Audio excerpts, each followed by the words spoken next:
Hello बच्चों।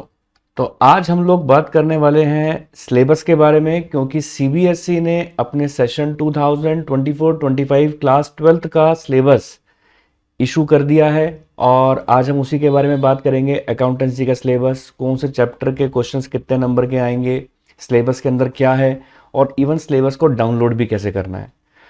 तो चलिए बच्चों, बिना टाइम वेस्ट किए फटाफट से आपको ले चलता हूं सीबीएसई की वेबसाइट के ऊपर, और वहां पर हम लोग देखेंगे कि सिलेबस को डाउनलोड सबसे पहले देखेंगे कि किस तरीके से करना है, और उसके बाद सिलेबस की चर्चा करेंगे।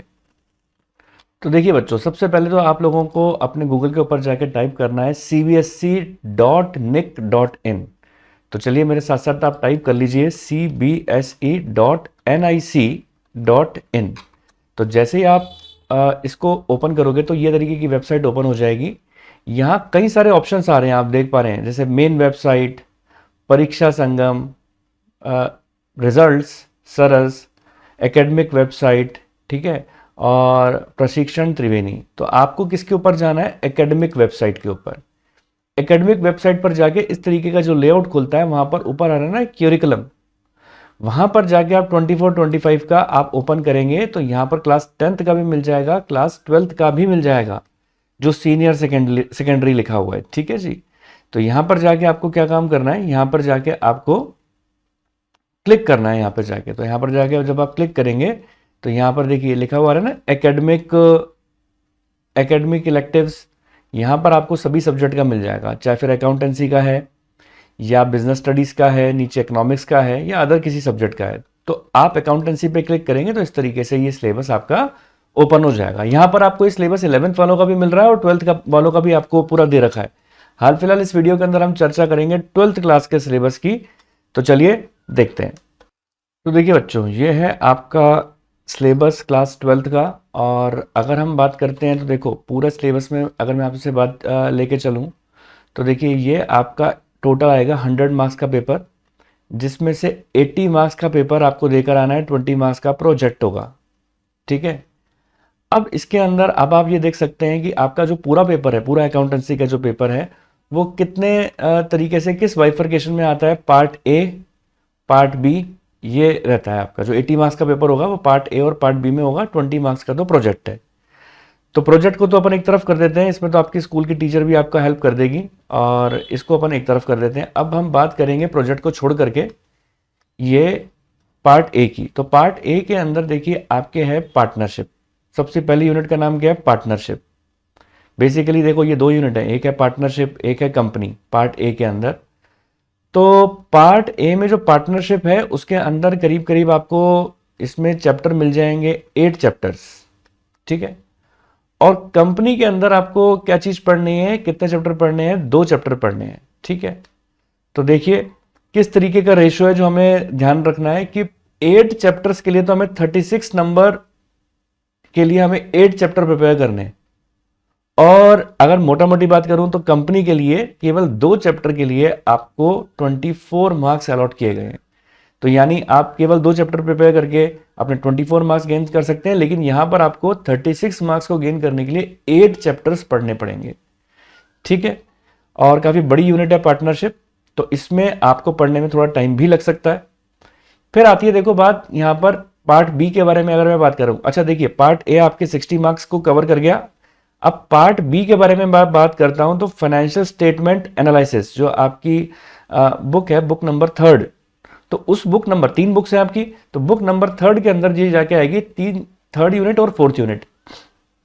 तो इस 3rd यूनिट में मोटा मोटी 4 चैप्टर हैं छोटे छोटे, 1 2 3 4, और ये 4 चैप्टर के लिए आपको हैं 12 नंबर अलॉट किए गए हैं।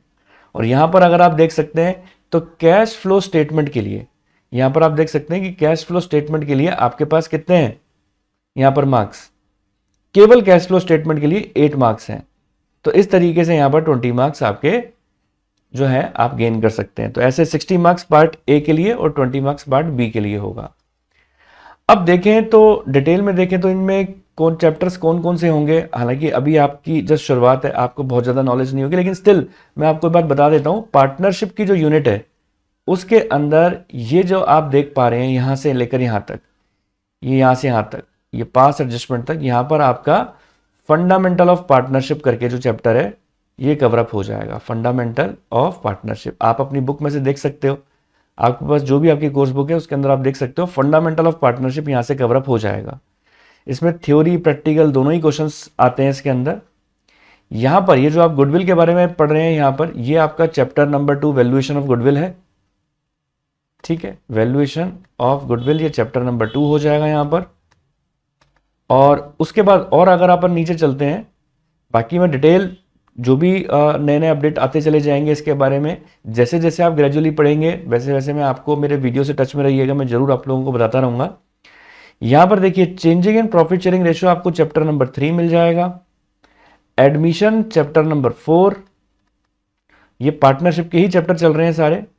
Retirement and death chapter number 5 and 6 cover हो जाएगा। फिर डिसोल्यूशन चैप्टर नंबर 7 आ गया, ठीक है। तो ये इस तरीके से आप देख पाते हैं जैसे कि आपके पार्टनरशिप के ये सारे चैप्टर्स हैं। कंपनी के अंदर आपने देखा कि अकाउंटिंग फॉर कंपनी में एक तो इशू ऑफ शेयर चैप्टर आ जाएगा यहाँ पर, इशू ऑफ शेयर। और फिर उसके बाद ये जो है यहाँ पर आगे जाके ये इशू ऑफ डिवेंचर आ जाएगा। अकाउंटिंग फॉर डिवेंचर लिखा है ना, ये issue of debenture second chapter आ जाएगा। तो ये इस तरीके से आपको कंपनी के ये 2 चैप्टर प्रिपेयर करने हैं।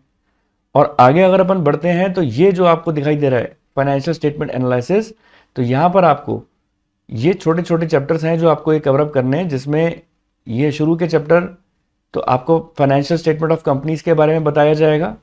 Financial statement of companies gradually जब आप आगे पढ़ेंगे तो आपको सब पता लगता चला जाएगा एक एक चीज़ें। और फिर उसके बाद आगे अगर आप देखते हैं यहाँ पर देखिए ये common size comparative statement, common size statement, ये भी आपका एक चैप्टर है। फिर आपके रेशोज आ जाएंगे, रेशो का चैप्टर है, ये थोड़ा बड़ा चैप्टर मिलेगा आपको।